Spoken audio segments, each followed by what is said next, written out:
দেশ এবং জাতির জন্য তুমি আমাদেরকে শক্তি দিও। আমরা দুর্বল, ইন্নাকা আলা কুল্লি শাইইন কাদির। আল্লাহ তোমার শক্তি দিয়ে তুমি আমাদেরকে শক্তিশালী করো আল্লাহ। আল্লাহ দেশ দিনের বিরুদ্ধে যারা চক্রান্ত করছে আল্লাহ এদেরকে তোমার কাছে হাওয়ালা করে দিলাম। কালো চিলকে আমাদের ভাগ্যে আর চু মারার কোনো সুযোগ আমরা দেব না, এটাই ছিল তাদের অঙ্গীকার। তারা বলেছিল জীবন দিব তবুও 24 দিব না। এটা কেন বলেছিল আমরা সবাই বুঝি, এটাই তাদের অপরাধ।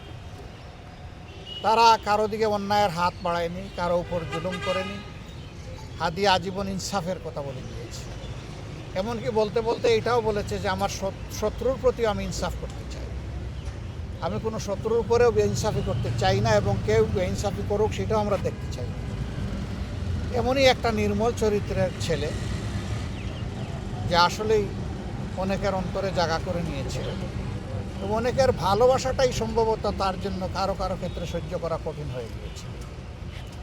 এই জন্যেই তারা ষড়যন্ত্র করে দুনিয়া থেকে তাকে উঠিয়ে দিয়েছে। কিন্তু যারা বিপ্লবী, তাদেরকে খুন করে বিপ্লবের চেতনাকে খুন করা যায় না, বরঞ্চ সেই চেতনা আরও ছড়িয়ে পড়ে। গতকালকের জানাজা সারা দুনিয়া প্রত্যক্ষ করেছে, এবং আমরা মনে করি সারা দুনিয়ায় জানাজার সাথে মানসিকভাবে সম্পৃক্ত ছিল।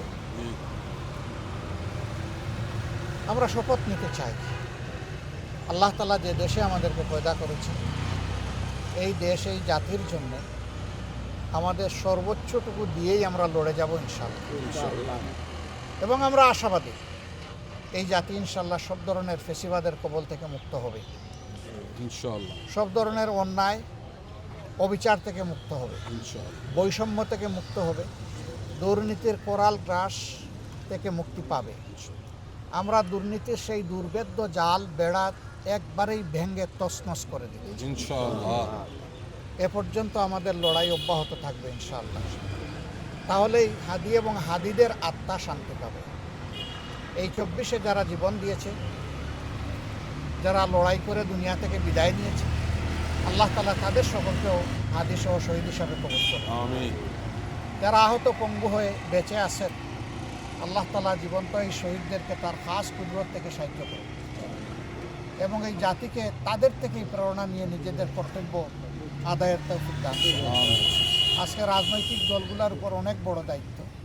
দোয়া করবেন প্রিয় দেশকে ঐক্যবদ্ধভাবে আমরা সবাই যেন পারস্পরিক ভুল বুঝাবুঝি ভুলে গিয়ে আমরা সামনের দিকে এগোতে পারি। আল্লাহ যেন এই তৌফিক দান করেন।